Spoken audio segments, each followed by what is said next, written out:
Yeah.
I love that moment right there. He's just standing and watching. They have the video on him, and he's just listening, and then he picks the exact moment where sit down. He knows exactly when to start playing the piano. Anyways, such a good song and quartet, Thelonious Monk at the University Ola in Oslo, Norway. April 15th, 1966. A time traveling moment, which is, I think, going to be a pattern for this week's Fireside. It's really a joy to be with you all. We're very, very glad to be joined by Sam Williams, the founder of Arweave and leader of Forward Research in the Forward Research community, building the permanent web. And permanent, uh, mm, let's say, permanence, time, identity, these are all things that come up in the module this week, which is Information Age Institutions. We're on module 4 of kernel. Um, for Sam's benefit, we have a really, really wonderful group here today. We have, excuse me, we have a really great group in KB8. It's people who have broad experience beyond crypto. They have deep experience in different crypto ecosystems, founders of different crypto projects, people exploring different areas of craft, both in the decentralized web and beyond in different places in the physical world. Um, the place that we sit in this week's module is module 4. So we're right at the halfway point of kernel. In the first 3 or 4 modules, we go through the history of Bitcoin, the history of Ethereum, the global financial system, and where the history of money begins. Then we go into the narrative of Take Back the Internet, which is actually where we've had Sam come before. But module 4 is really a switching point where we change from looking back at history towards looking forward and looking at where we basically stand in present time. And we start with information age institutions, where the word institution is referring as much or perhaps even more so to practices or customs, more so than old government buildings. So we think of the practice or the custom of marriage more so than the Federal Reserve. Um, and we're excited to think about like what makes internet age institutions different. What role do internet age institutions play in developing or cultivating the best future for ourselves personally as much as collectively? And that is kind of where the module starts. The first crafted reading is on governance, but it is cheekily entitled actually Govern Yourself. Um, and so if you want, just for anyone who wants to kind of click around, obviously the whole syllabus is here in open source, but the things that it draws from on the right are actually a really old book, Lao Tzu's The Tao Te Ching, and a very specific translation of it by famed author Ursula Le Guin. She has a really unique history with the Tao Te Ching, dating back to kind of her relationship with her own father, and describes this work that she did, which was a really kind of like a translation of Lao Tzu's Tao Te Ching. She describes it more as a rendition, but she has this quote in the top left. That's one of the readings from the Tao. It says, "To give no trust is to get no trust. When the work's done right, with no fuss or boasting, ordinary people say, 'Oh, we did it.'" And what the module tries to draw out is that this ordinary people saying, "Oh, we did it," is a big part of the philosophy of the cypherpunks, who are the people that were kind of the early Bitcoin community members, even pre-Bitcoin, were thinking about how the idea of kind of like an anarchist uh, money might function. And anarchy has been defined improperly by many as a world without rules, whereas the definition that it actually means in its etymology is without rulers. And that distinction is something that is drawn out in this quote here, where the cypherpunks believe that you build tools to give people the means to govern themselves, and good governance at the higher levels becomes more inevitable. Of course, there is a balance, and I'm not even, personally sure that I would identify as an anarchist, but it is an interesting reframing. It's better tools that we can use to help each other more effectively that we're after with information age institutions. And another quote that comes up from this, from kind of an anarchist who does claim himself as one, is David Graeber. David Graeber, who wrote the book Debt, the First 5,000 Years, that was referenced in the global financial system, also wrote a book called The Dawn of Everything, where he and co-author David Wengrow put forth this idea about abundance that I find really fascinating. It says, the complementary opposite of scarcity is not abundance, it is reciprocity. Um, the opposite of scarcity is not abundance, is reciprocity. So often we see those words together, but I really enjoy that thought that we're after reciprocal relationship and tools. So that's kind of a lot of what's going on in the module. There's more to it. Namely, it's the module that includes a brief on identity, which is something that we're going to dig into with Christo, KB8 fellow, who's been doing some really great work on identity, and time and memory, which I think when Sam is speaking, we'll have more time on. So I'll come back to these two and just maybe actually pass the mic to Christo, who's going to take 5 minutes to explain his KB8 adventure that he's been working on and that he shared at Expo yesterday. Thanks so much. And it's great to be here with you all being in this adventure. And what I'd love to take you through is midway point, sharing a few things I've been exploring with some of you in particular, and looking at this relationship between the physical and the digital, and this relationship that is actually ever evolving. So I'll share my screen. Let's see. Just checking. Can you all see this? Yep. Yep, it's great. So for me, this question of identity was always fascinating because by default, it was fluid. I'm a Dutch-born Indian with an American accent and lived in China, right? So what are the different things I want to relate to? So it was always this question mark on a personal level. And as I kind of went into that rabbit hole of looking at all these different things, I realized that there is a particular type of group that I'm drawn to. It's actually those that celebrate the multitudes within. And I was actually speaking to a dear friend of mine. I'm really vibing with the Kernel Fellows, partly because what I noticed in all of you is that you're interested in so many different things. Vivek was also talking about being three-dimensional beings with alter egos and celebrating these parts and showing those parts as well. So this kind of brings me to this module as well, module 4, which I've been geeking out about deeply.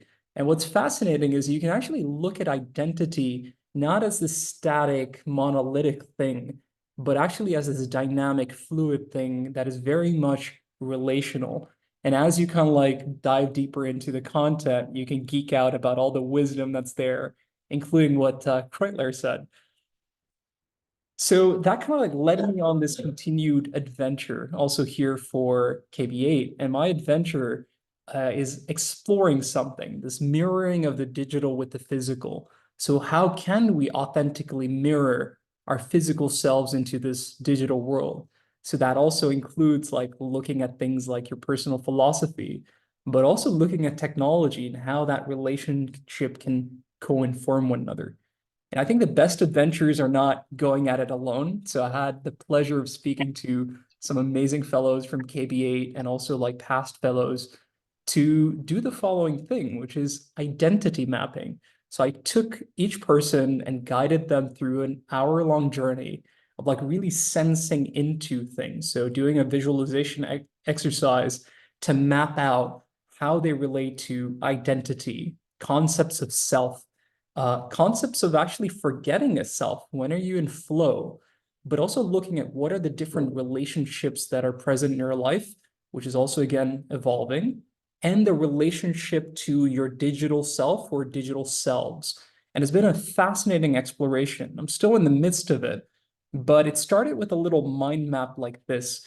So it started with mapping out all these different topics that I talked about. And since we use a lot of our cognition a lot, it's also important to again, sense into the visualization aspect of it. And after that session, what actually happens is we get a map like this. I won't go into the details, but you can really see the interconnections of how we relate to our past selves, future selves, digital selves, etc.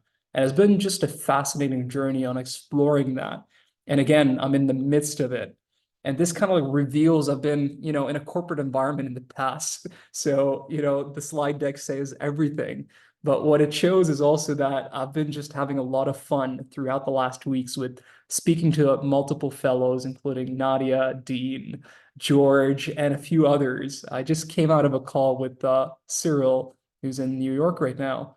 And why I wanted to share all of these things is that, it's an ongoing quest, right? There's moments of like being divergent and convergent.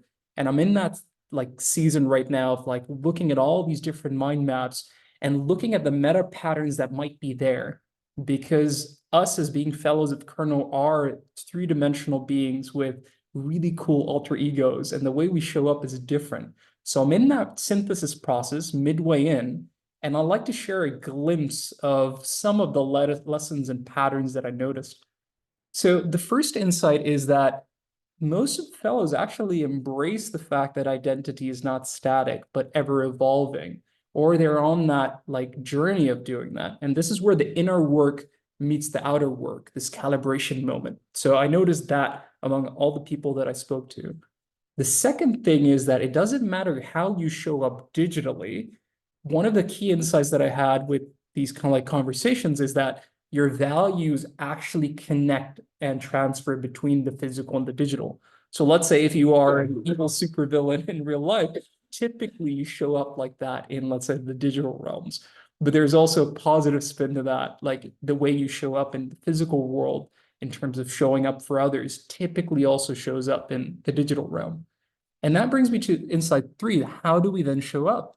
What I noticed what's really exciting about Web3 is that you can have different ways of showing up. Some people choose to actually have one unified self. So my name's Christo. I show up across all dimensions as that name. Others actually say, hey, I want to actually show the pseudo name on the front end, and I don't want it to connect to my real name. And there are ways to like have a hybrid in between. So it's really about then artfully designing this connection and relationship we have to the multitude of contexts that we have. And there might be different plays at hand. And I'm still in the midst of like exploring all of this as I'm having these mapping sessions. But these are a few of the things that came out.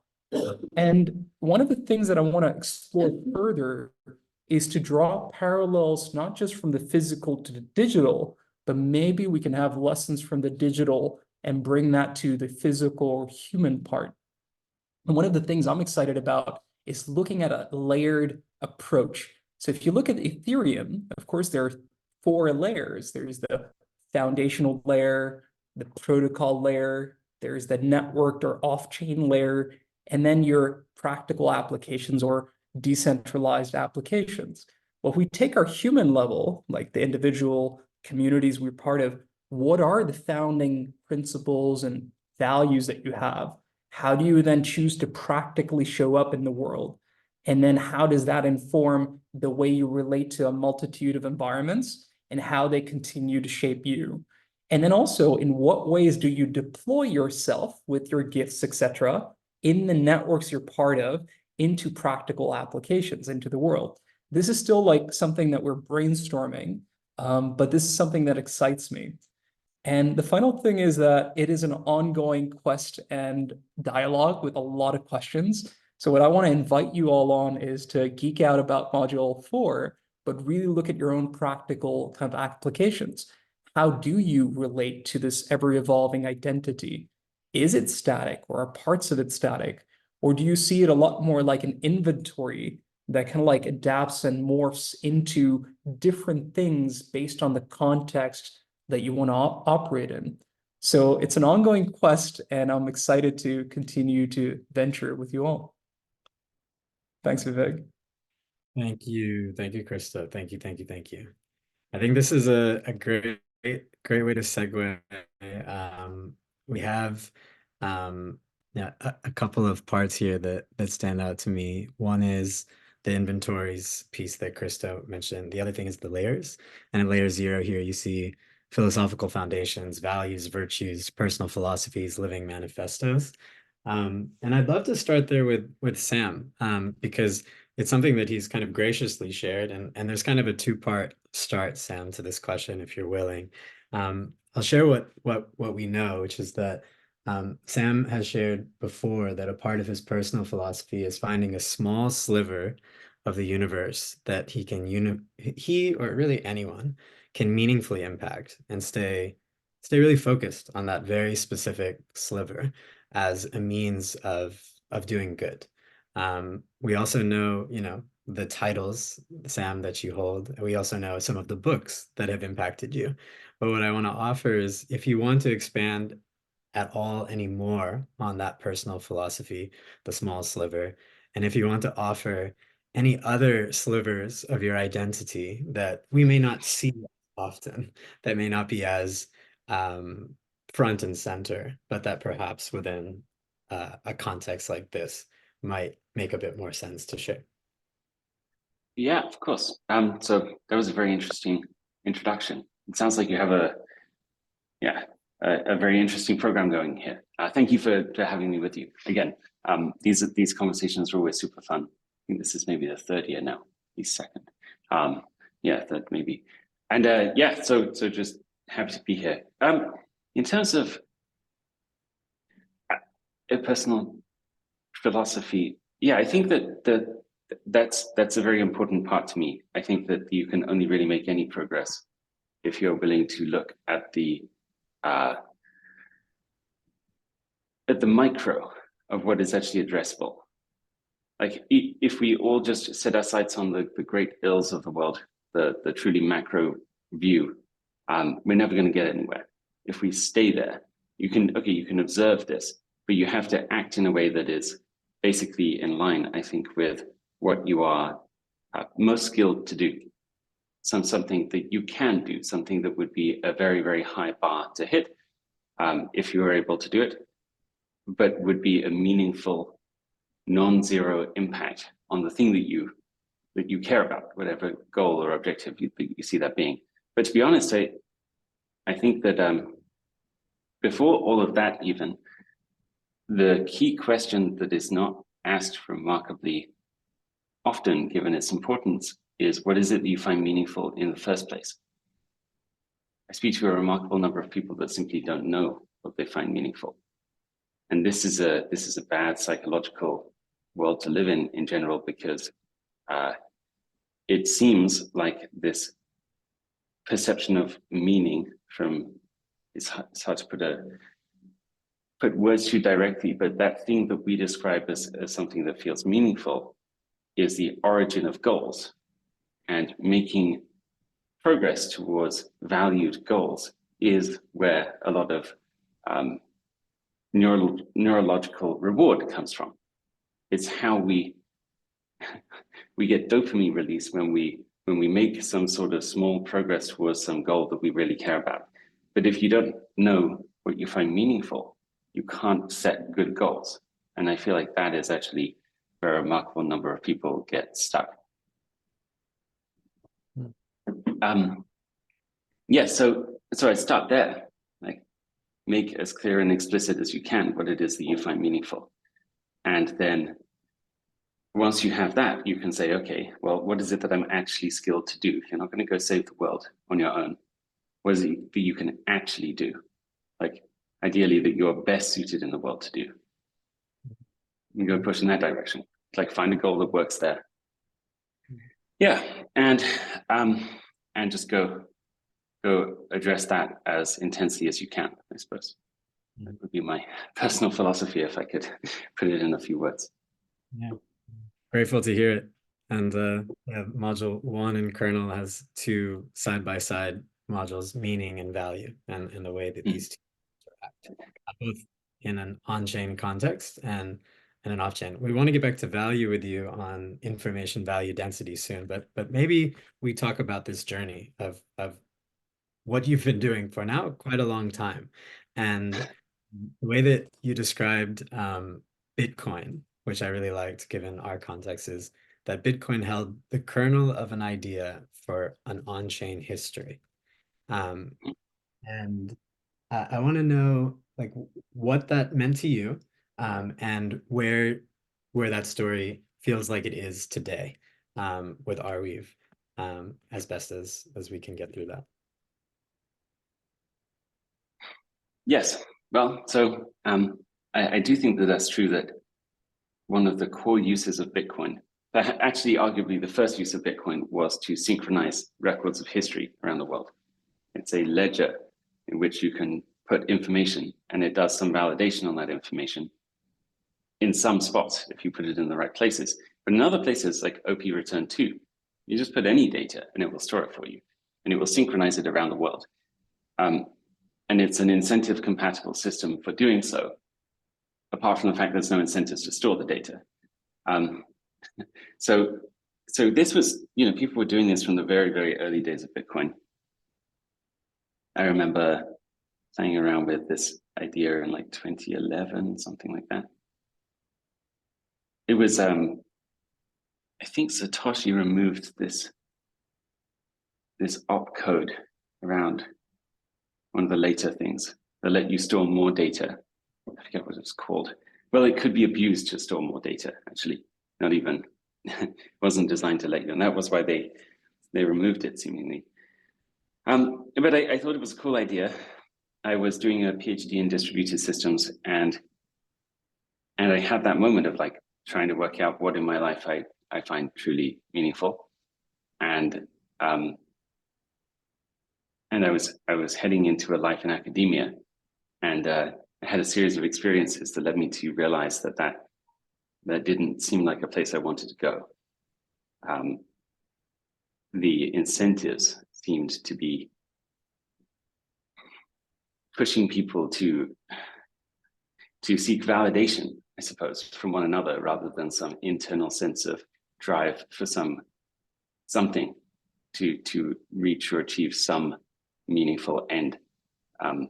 There's a lot of posturing and this type of thing.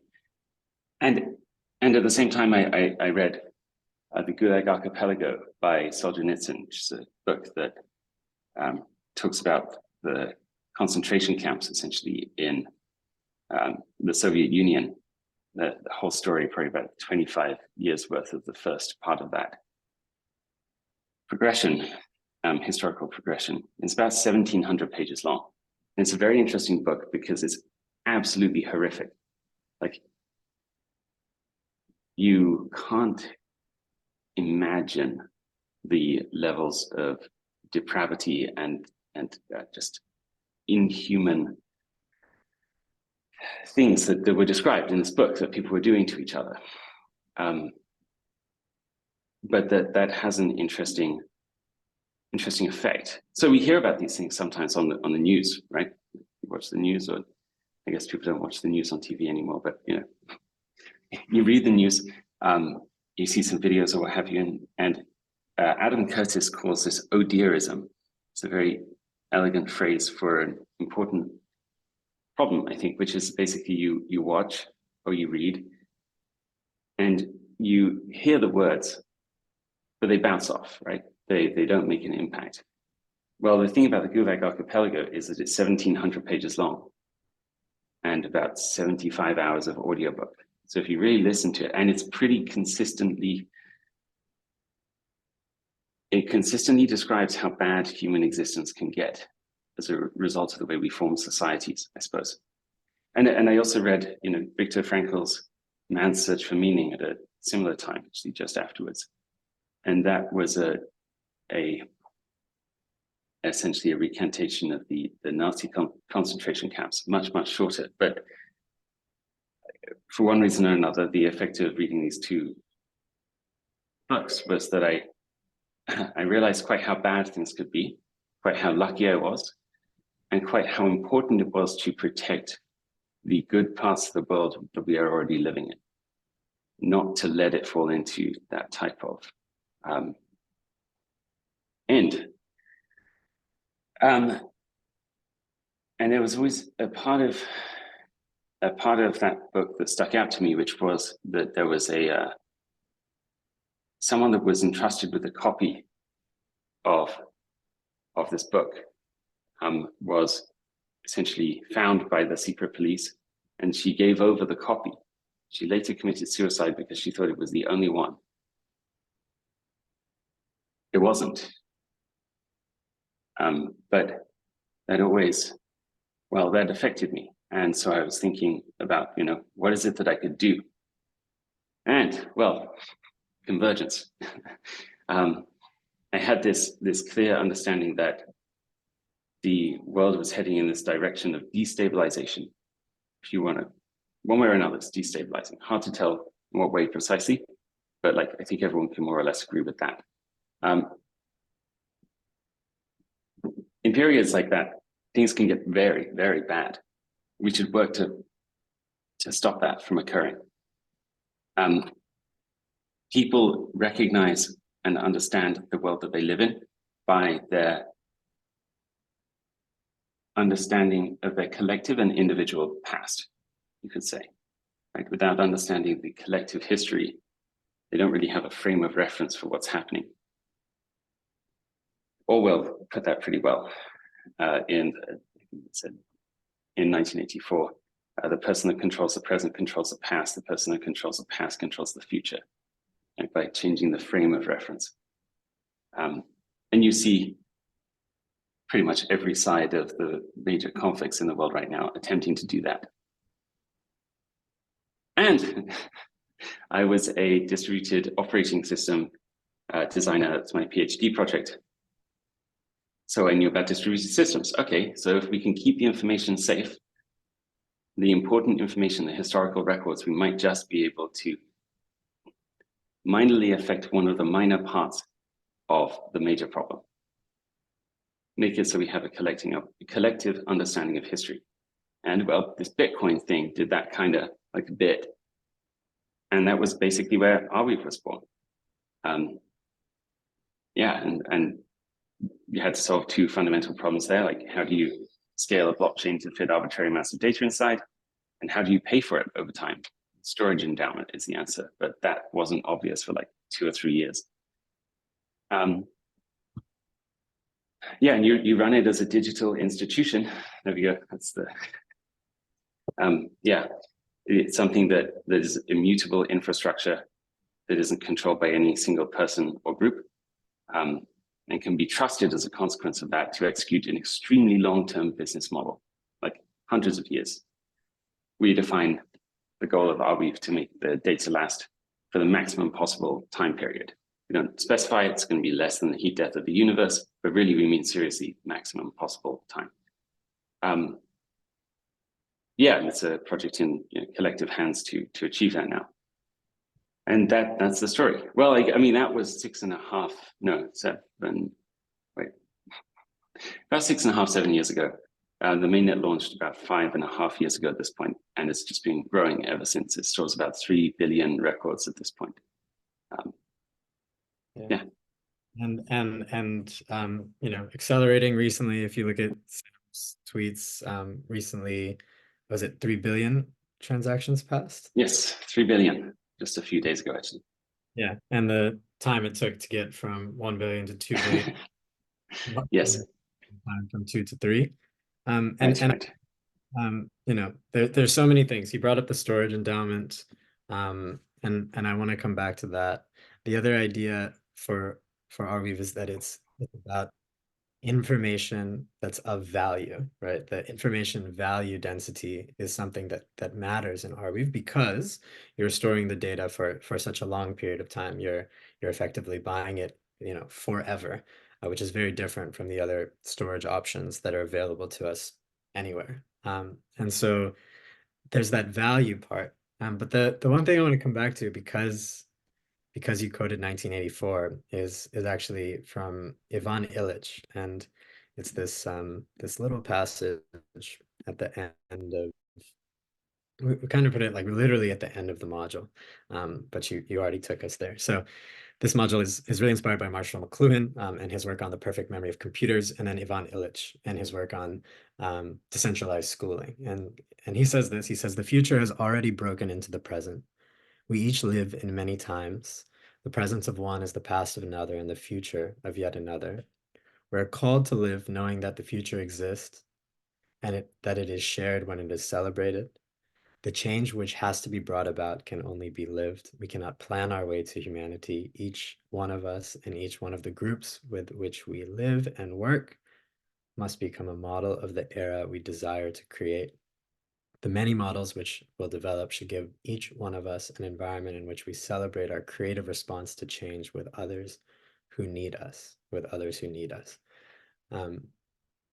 and to me, I see a strong tie here to the type of institution that Sam has just described out. You have immutable infrastructure, an internet institution that is thinking about things in the era of 200 years at least.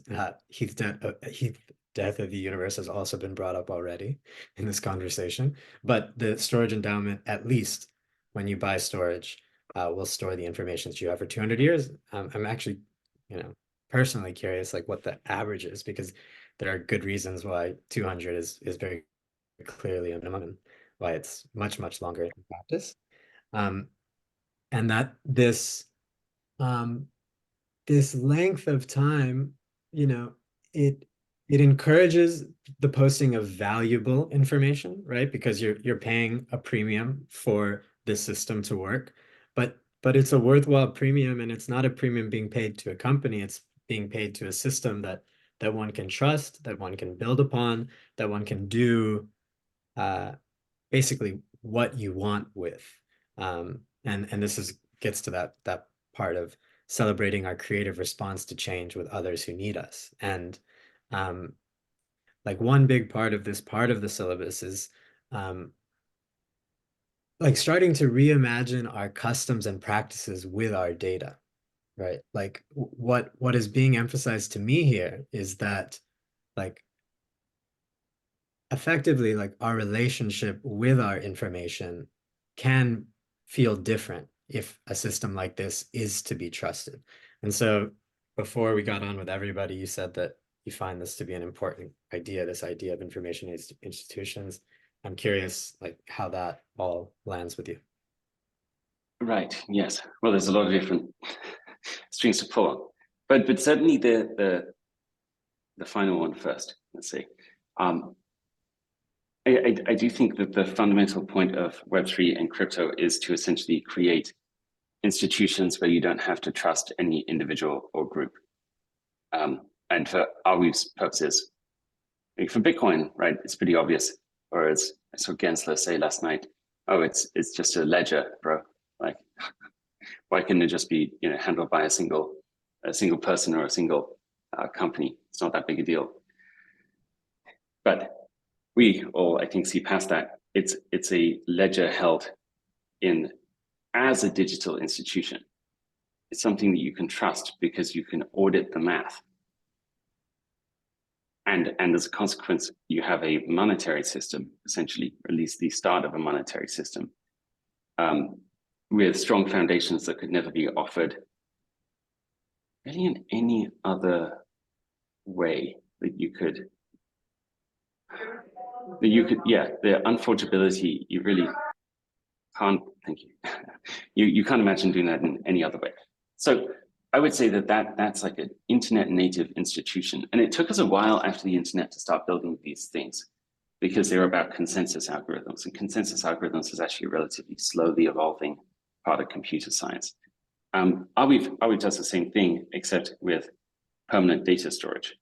So you can put data into it. And I would argue perhaps it's even more, well, it's hard to say.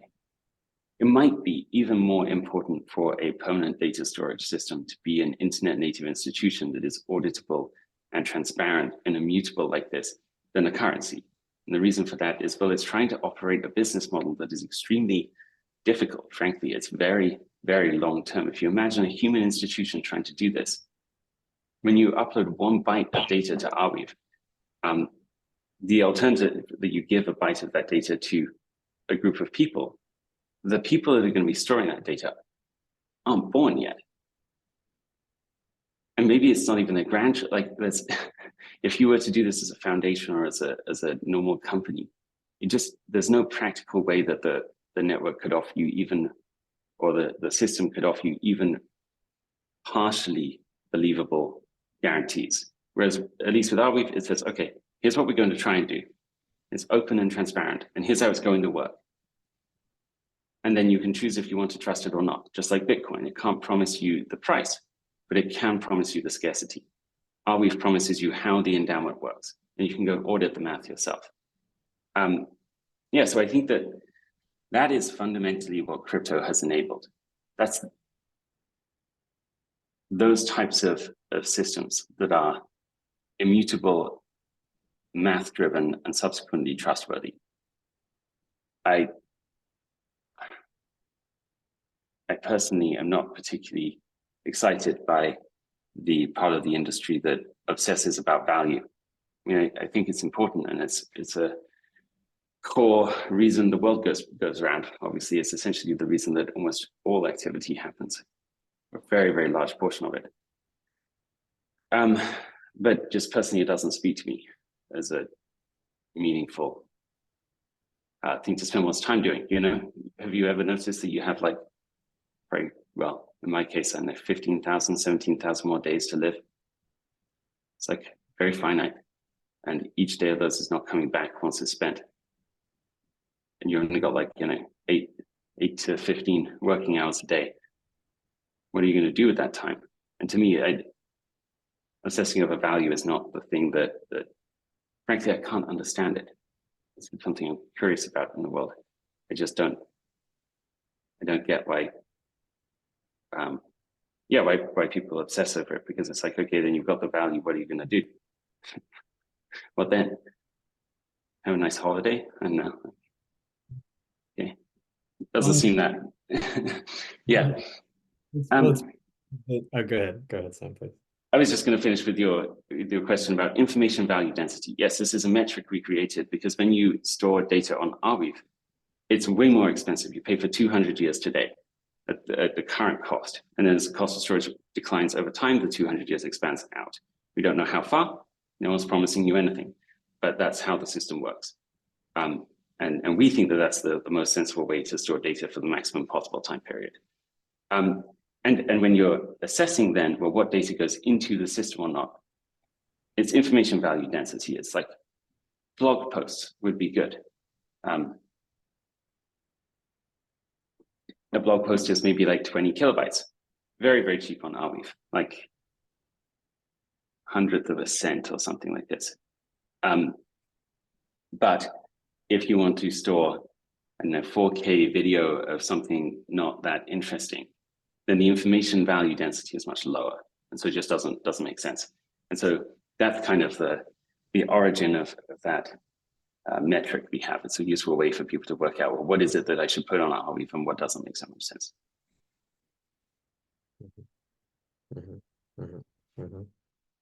One thing from the value module that I liked, it's not the only way to tie value, but it goes back to this reciprocal notion, is that value is generated through shared truths. This is one way that value is generated. Shared truths that one can verifiably believe in, which is why this type of thing works, right? Like I encourage everyone here to look into the storage endowment. I have a feeling in the next 5-ish years there will be others who try to use the endowment model in interesting ways in crypto. Probably not with storage as the front word, but there will be others. It's the type of thing. Yes. Of strong guarantees, and it's a real innovation in the space. So it's a great win. There already have been some. Like there's a group called Endowment, where the DAO was DAO. They came out in like 2021 or something like this. And of course, there's a bunch of other projects that have tried to build storage endowments as well, with various different. After Arweave, they came and tried to produce different models. Yeah, I have a ton of thoughts on that, but if anyone actually wants to go down that route, I have like 7 years worth of thoughts about how to do that in the right way. Amazing. Please. Yeah. We'll probably follow up on that, and be my last question, and then we'll open it up. I wanted to hear you talk a bit about content identifiers, because the last time I did speak on things, this was something that felt like exciting about art. Even it seems to touch back on this idea of like how information can now be used in more unique and interesting ways. Kia Kreutler, who was referenced earlier, she gave a talk last year called Mediums of Memory at FWB Fest.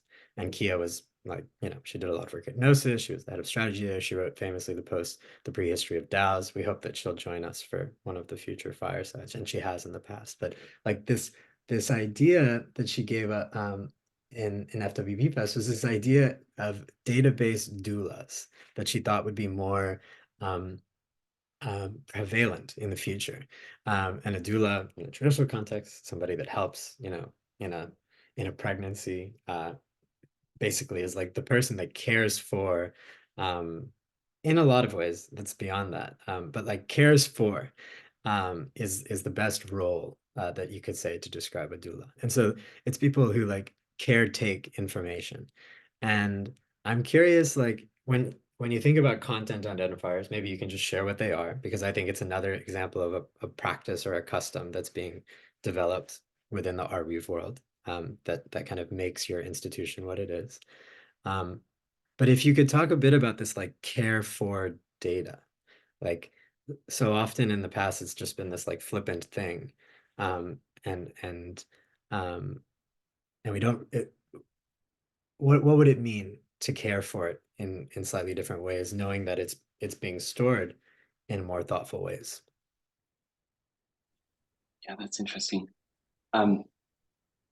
So to content identifiers first. Yeah, so in the Arweave world, we don't quite use content identifiers. We use, they're called data entry IDs. It's not an exciting name, but they're basically provenance records. So we think that content identifiers are good in a sense, but content without the information about who produced it is kind of meaningless. Like imagine a web where instead of the URL bar with that little padlock,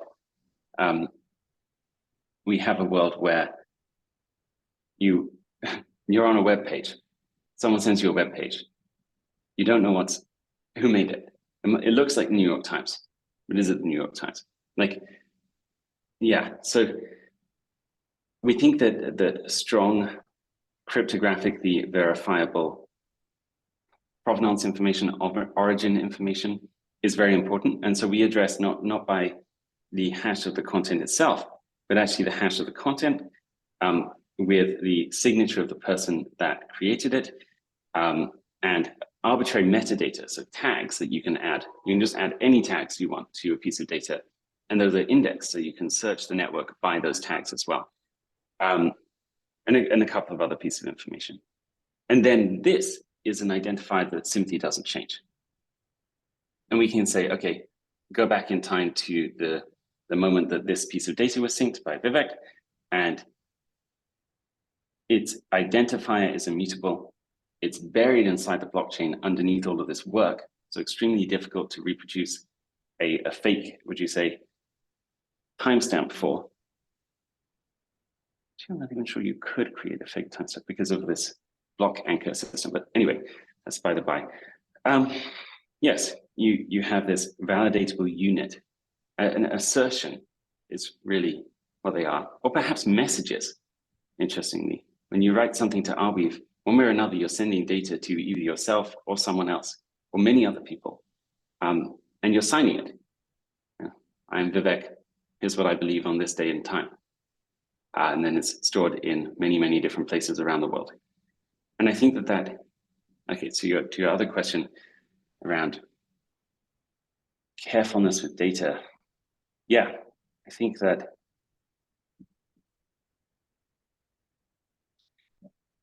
I guess it's a practice that it didn't mean much in the early internet. It's kind of, yeah, frivolous in a sense. But my personal belief is that we are tending into cyberspace as a species at actually at like hyper parabolic rate. If you zoom out to the timeline of the species and you look at the amount of hours of the day spent in cyberspace, and I would call this experience we're all having now in cyberspace. I'm not sure about you guys, but I've been pretty unaware of the zone outside of my screen here for a long time. And that's just the normal way that we live now. And in some countries, the average amount of time is over 50%. It's quite crazy. So we're tending towards a world where we spend more and more time in cyberspace. You get the, Apple Vision Pro goggles, and do you ever need to take it off? Cyberspace is primary. Actually, physical space is this thing that is drawn on top of, basically. It's pretty interesting. People wear these headphones all the time. They block out their sense data and replace it with data from the machines. And my expectation is that will only ramp up over time, whether it's VR glasses or AR goggles, whatever it looks like, whatever the interface looks like, or eventually to BCI, where we interact directly with the machines via our brains. The path looks virtually inevitable. And if you zoom out even just a little bit, you see it's basically just like a straight line up. Now the question is, well, what will that world be made of, and how will it be governed? I think the answer is that world will be made of data, because that's all it is. I mean, I have these headphones on, fundamentally it's data. It's an encoding of data going into my ears, but gets to my headphones from my Bluetooth on my machine. It's just data. The whole thing is data. And so what was once frivolous, it's just experiences, sort of, what would you say, ephemeral experiences that we have in cyberspace with each other. The first IRC chat, Usenet forums, PHP BB forums, if you grew up like me from the mid-2000s on the internet. All of these different things, they were somewhat frivolous. I think the world that we're leaning towards, that we're going towards over time, will be, in some sense, the world that matters most to us will be data, will be expressed as data. Subsequently, how that is stored and governed will become monumentally important. And so with Arweave, and this is something that I would encourage all of the founders building things here to think about doing, is you should set in stone some principles of what your network or what your creation is attempting to achieve. If you want it to be an internet age institution like this, that could be a great thing to do, because in the early phases, these things are more malleable than we might want them to be. And people can come along and they can nudge it one way or another. I was an early investor in the storage ICO. I hold nothing against storage. It was a cool project trying to do decentralized storage, but the founder, CEO, left long ago, and it's now basically just this like kind of weird enterprise storage market thing that has no real connection to the values that produced it. Well, if you encode them and you make them, as we did, of course, because it's Arweave, permanent on the network, you can just keep referring back to them and saying, hey, here's why we're here. Here's what we're attempting to achieve. Maybe something or other falls short slightly in one way, but then we have alignment on how it should go in the future. So if you codify that social alignment, that can be a useful thing with building these institutions. And in Arweave's case, basically, we codified it in 3 strings. We should try and create a data storage system that stores the data for the maximum possible time period for the minimum possible cost. That's our goal. And to allow every single person to speak freely in cyberspace without limitation, other than other people don't have to store your speech. So you can speak, but if other people don't want to take part, then that's on them. And then the final component of the principles is guaranteeing, as best we can, the right to listen to that data. Not having, what would you call it, I guess, guards on those edges. And then that's the whole system. And so, we basically are trying to move towards having the infrastructure in place such that when cyberspace does become the space we care about most,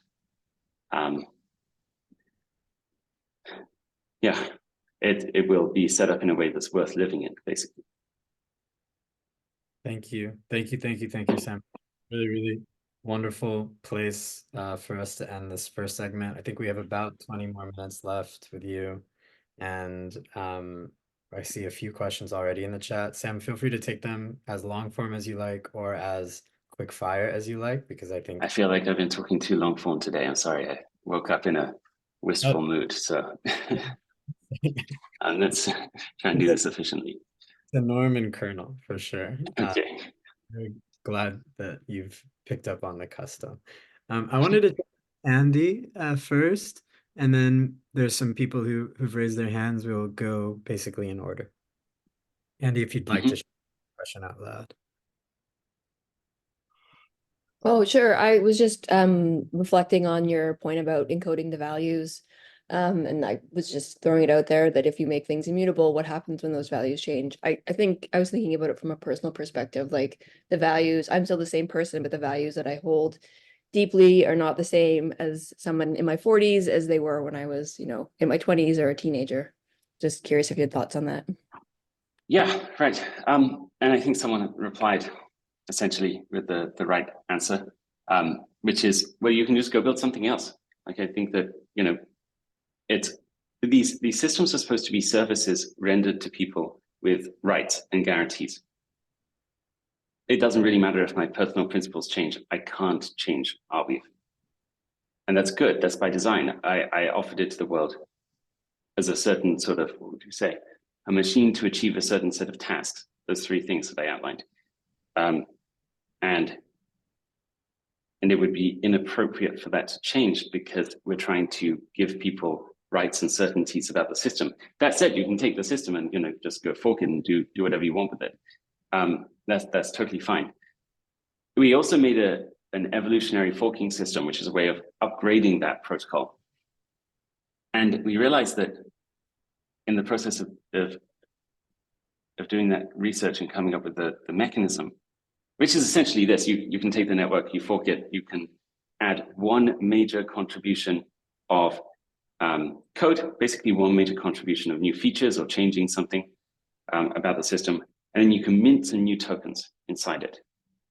And as long as you abide by the principles of Arweave, then you can call it Arweave-something or something Arweave. You can use the Arweave meme, if you will.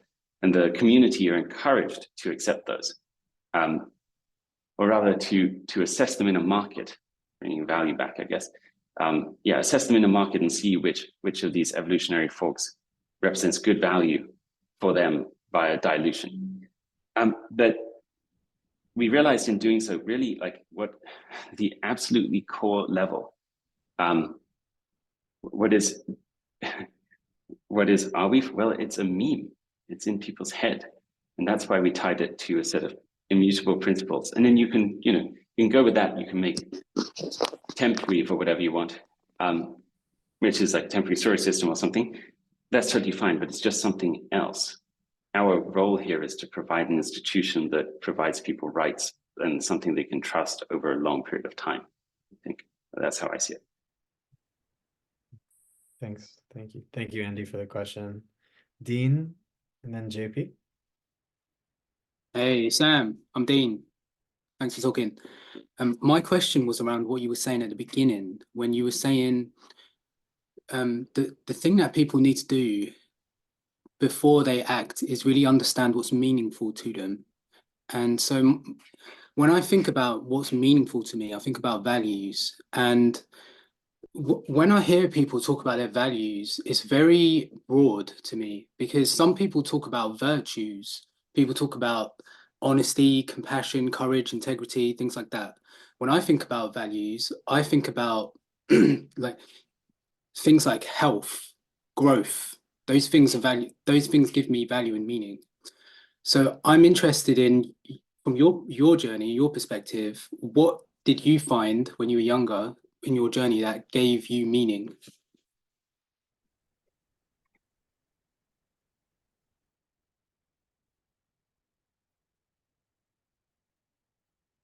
I would say I lived a relatively meaningless life until approximately the age of 24.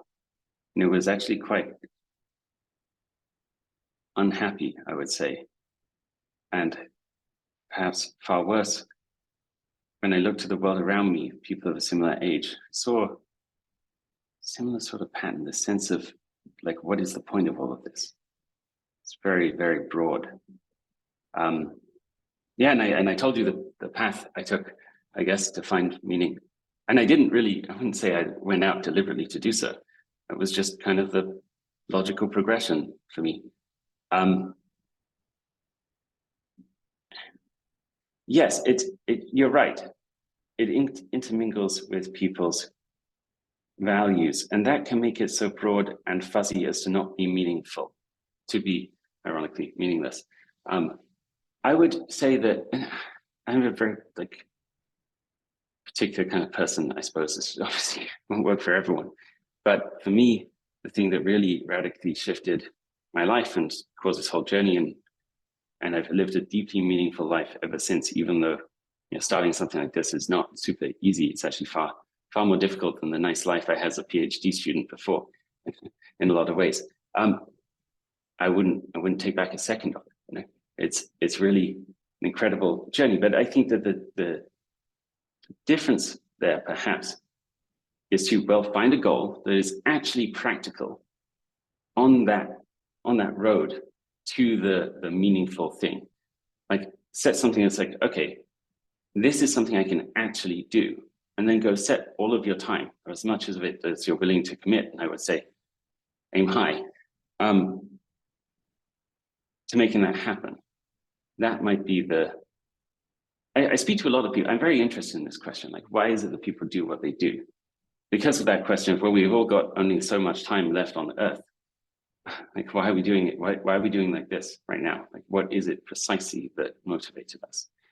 And I got to say that a lot of the time, people's responses are deeply vague. And I'm really curious about that. And I think the more concrete you can make it, the more you feel that sense of meaning, which is not pleasure or fun, but it is worthwhile. You don't regret it in some sense. That's the key difference. You look back on your time, you're like, yeah, imperfect as it was, I tried. And that's good. To me, that matters. Sorry guys, I got to bump my next call can we bump by 10, 15 minutes, please? Thank you. Sorry. No problem, Sam, no problem. And let us Thanks, know. Sam. And Dean, yeah, your work in health, I think that's something to tug upon. It's been meaningful to us in Kernel already to see it, and love to see more. And I think we learn and grow with you as you tease out what that means to you. JP, would love to hear from you. Yeah, for some context, I'm building a journaling app that uses Airwave as the data layer. So Cool. I have been thinking a lot about this concept of the timelessness of information and what it brings to us humans as we face ourselves through the creative act as a vehicle of self-inquiry. So my question is, going from this micro to the macro, like we can store data forever. So how does that change your personal relationship to the act of creation? Yeah. And thank you for being here. Like, this is incredible. Oh, well, I'm very glad to be here. Interesting conversation. Thank you. Okay, how does it change that? It's a very interesting question. And I don't know that anyone really has the full answer yet, including us at Forward Research, who are the core people that started Arweave. One of the things that has been well memed, sometimes there are complex ideas and you can simplify them to like a few words. But finding those few words is very difficult. One of those that's really very good in the Arweave community is the right to be remembered. That is fundamentally what the network is giving you. So for your journaling app, I don't know if it's a decentralized front end, but if it is, then you have a mechanism that gives you rights as a user, the right to speak, and the right to be remembered by the system that is our best effort attempt as a community engineer a system that makes that data last as long as possible. And you can go audit it and see how much you trust that. It does change the creative process, but I'm struggling to put words precisely on how. I mean, frankly, it makes me an awful lot more careful with my words, particularly around things like the governance and the evolutionary forks of the system. We spent a long time trying to get those words right. And we've never published an Arweave paper, which is not a draft. We've really been trying to perfect the structure of the thing. The latest one we publicly published was draft 17. And we've been working on that particular paper for 18 months or something. It's very hard to say, okay, this is it. This is the one. But I think that, like, ultimately this will lead to a situation long-term where we're just more accepting of imperfection. Like, I think that that's necessarily how this will go. It's already kind of happening. Without getting too deep into it, you see this in politics, I think, a lot. There's a changing attitude to past indiscretions, which is, I think, going to be necessary in the future, because there's just so much data being produced. Whether it's on Arweave or not, it's kind of almost beside the point, because once the data is out there, it lives as like Heisenberg data. It could exist for some arbitrary long period of time. I really don't like the word forever, to be honest. Arbitrarily long period of time, or it could disappear. You can't be sure, and it could be stored or stowed, maybe is a better word, in any number of different places around the world, and you can never know for sure. Yeah. Interesting world we're living in, I guess. Incredible. I see in the chat between Liv and Joan some good dialogue. Perhaps that's a place we could end if either of you is willing. I'm also happy to read it if helpful. You mean the evolutionary forking? Yes, and I think where it began was the persistence. Yeah, anything, Liv, that you feel you'd like to share. Yeah, that's something I find interested in this conversation. Like, I think everyone, when DAOs became a thing, people were so excited that we had this unbiased way to organize humans in a more precise and orderly manner. And then once we did that, we realized that that's impossible, because humans are humans. There's no, it's just not, like, I think it was sort of like a pain process, but the best DAOs that I've been in, and the ones that are the most successful, I feel like have evolved to sort of like let some organic activity just like happen naturally and see what happens.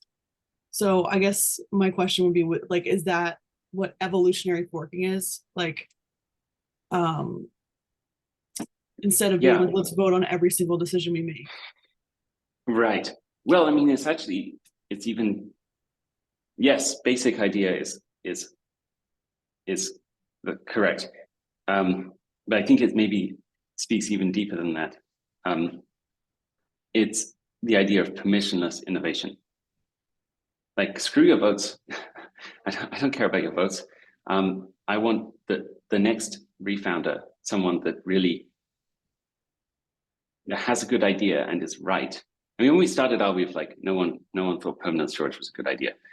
So there was a long process of getting it to kind of even social acceptance in the crypto space. It took probably 4 years, I would say. Yeah, I don't want rule by committee of this thing. That sounds like a terrible idea. And also, it doesn't give the old users rights either. Like, when you have a DAO in your system that can do things like a fee switch, your users have the right, being precise, to be exposed to that fee in the future, to use the system, but maybe be exposed to that fee. And that doesn't sound cool to me. I want rights that are immutable as a user. I want to know I can use it in this form as it is today without anyone being able to take it away from me arbitrarily into the distant future if I want to. Evolutionary forks are sort of based around that idea. So people should be able to take the protocol, create a reward that they think is proportionate to their to their contribution, and then just innovate. And they have to leave it in a commodity protocol state. They're not allowed to become dictator, basically, which is, we don't have time to cover it today, but I think it's a ironic thing, but crypto has a lot of cults of personality. But they're not allowed to do that. They just make one fundamental contribution to the protocol so that the users aren't trusting their future work. They're just saying, okay, this is what it is. It's full and complete. Here it is. And if people like it, then they will move their token ownership there. And they will start using it. They'll start uploading data there. And it has the old data set inside it. And now the system has smoothly upgraded. And if some people in the ecosystem don't want to, then they stay behind. There's two. And they compete over perhaps a longer period of time. So perhaps that refounder, we call them, this is no better word, was right about something everyone was wrong about at the start. And perhaps their fork isn't very, isn't worth very much to begin with. But the day that the thing they were right about and everyone else was wrong about comes, then suddenly the usage and the value will flow there. And from the system's perspective, it's kept the data set safe and it's evolved around problems in the environment. So that's essentially what we're going for. Yeah, that's like, especially the idea to me that no one was excited about permanent data at first is like so crazy. So I think that illustrates the point. Yeah, thank you. Yeah, of course. Interesting question. Amazing, amazing. I think, Sam, I wanna wrap it there. Well, one more question, I guess, Salad. I know So- Sam has a call We can do. in 2 minutes or 5 minutes. Do I just wanted to 2 share minutes. a thought rather than a question because it will take more than 2 minutes. I was thinking forking also as a micro. So the Arweave idea married to the network state, or especially digital network state. So for example, a lot of question in the chat, if you will go over later, it's about values changing, people changing, illegal. Things could be legal in one country, but legal in other, but things could be not nice. Maybe you're a fan of a big NFT trend. 20 years down the road, you don't feel proud of that. So things constantly change. And there's a lot of question around that. The permanency of data versus people in real life changing, right? But if you marry this concept and you think of this forking as a layer, which is attached to a network, a digital network state. So for example, I join a digital network state as cat001, and I have certain NFTs or certain S's or certain ideas, which may be cool to me and to that community at a particular point of time. But maybe 10 years down the road, I don't feel I align with that anymore. So I leave that and I join some other network, digital nation, a micro group of people. And then my values change with the time, but the values I had held in the past is still meaningful to the people currently associated with that. And a lot of things about legal, illegal, and things changing in the flux. So those things can still stay permanent for that in that bucket. So I was just thinking out loud. And if we had time, I would have asked you, but but if you want to share anything, yeah. Yes, but fundamentally, I guess, well, things change. Yes, but the past doesn't change. I think we are the wide tapestry of what got us here. It's never perfect. And most likely the present will also never be perfect either. But that doesn't mean that it didn't happen. It was an attempt to create clear-eyed memory for society, something like that, which, yeah. I'm afraid I do have to go to my next one. I'm way over time, but thank you very much for the conversation, everyone. That was really interesting. I always appreciate these conversations. So, right, gotta go. Thank you. Okay.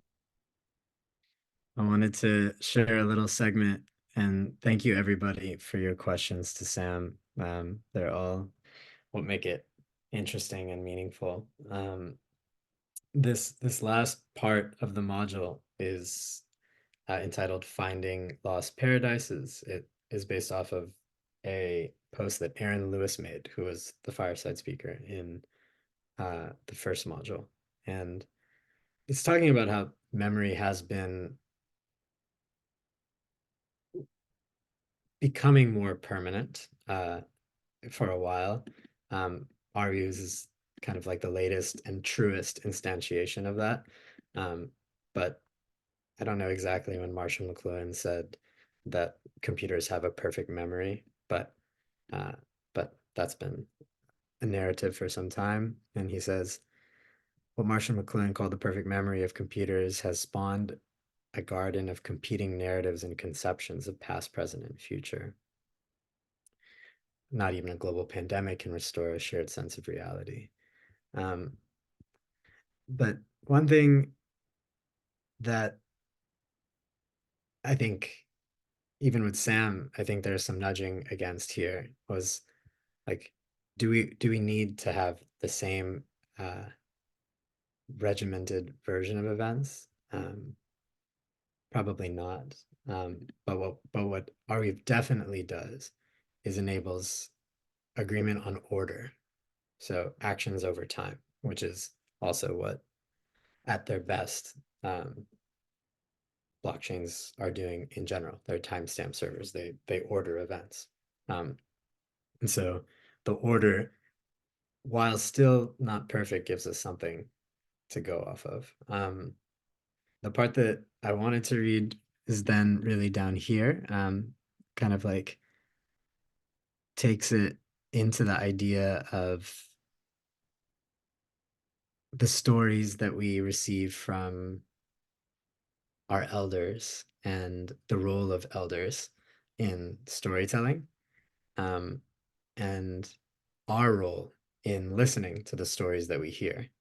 And there's this quote right here, and it says, "Is it not the case that we absorb the stories from our elders and then discover more about the world by virtue of living in it, leading to the realization that we were told a particular version of what happened rather than the whole truth? Realizing this, we can then interpret the version we received combined with knowledge we have gained through experience. Is it this personal interpretation that brings us to maturity, insight, compassion, perhaps even wisdom?" And yeah, I think that's something that I think about with like these types of institutions that give us these longer time horizons, is that they encourage us in new ways to try to cultivate wisdom, and yeah, something that I find interesting. I'm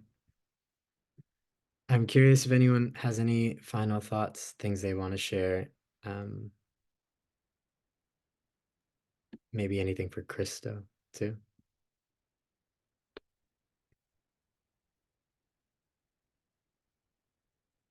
So just adding on that, Vivek, what you just read from this module. So this is where actually I was going with. So taking the COVID pandemic as an example and tying that with Arweave or Filecoin or any other project where data storage is the goal. So the goal here at the foundation level is preserving history and storing data.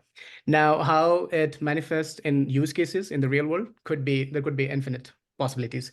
So going back to the COVID example. So let's say somebody's grandparents, they passed away due to COVID infection. And the infection happened in a community where it passed from one person to another person, right? So that person has a particular narrative and a history of that particular event versus somebody whose family member committed suicide because that person lost a job and could not find a job for 2 years. And there was a tragedy, and this was a young person. And there is another impact of COVID because of the prolonged lockdowns. So that person has a different. So in the passage that you read, computers have perfect memory. They have perfect memory, which is true. But there's a nuance or context needed here, which is the perfect memory of only what is stored, right? And as time passes, we are probably losing 99.99999% of actually what is happening in the real life, right? And somebody asked a question about how much is stored versus how much is lost. So I believe right now we have 8.5 billion humans alive, and data is important because it makes sense to human beings as we are the only species consuming this data right now. So you have 8.5 billion narratives and stories and perspective. The subjective experience of this world is happening. Not everything is getting stored. So what is getting stored is very tiny. And I think from a blockchain and just from a data storage perspective, I think the step zero really here is having more of these perspectives being stored on chain. So you don't have just one or 5 narratives, but you have 20,000 or 2 million or 2 billion narratives out there. So people and those who are interested in a particular values or systems or history or narrative, they have that data set there to read into. Because right now what we have is really, it's insignificant. And therefore it may seem like reading about World War II or the Roman Empire or wherever you go back in the history, it's maybe 5 historians. If it's very popular topic, Roman Empire, Jesus, it could be maybe 5,000 books and essays. But for most of the events, it's hardly 1 or 2 point of view, right, presented. And then you have to kind of pick and choose. But that 1 and 2 point of view is out of millions of people who were alive at that time. So I'm thinking that a lot of the questions that came from this intriguing chat in this session is we are thinking of future use cases where I think our foundation layer itself is really in step 0 step. We need maybe a dozen, maybe hundreds of Arweave type of projects and ideas where we start storing and collecting these billions of point of views and subjective histories as the time is passing. So just wanted to add that. Love that. Love that. Subjective histories is a really wonderful way to end it. Thank you. Thank you, Sal. That's awesome. Okay. Vibrant chat as always. I'm tempted to go into teleology with Marlon, but I will just leave perhaps the link one more time at the bottom if anyone wants to click into it. Just given we've gone through a lot, feels like a lot is spinning through. I want to end with some more Thelonious Monk, and if anyone wants to hang out in the gather after, I'll pop in the link.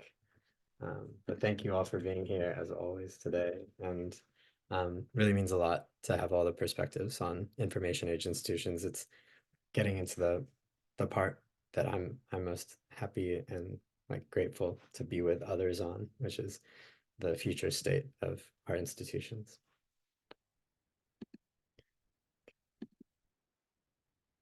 Take care. Take care.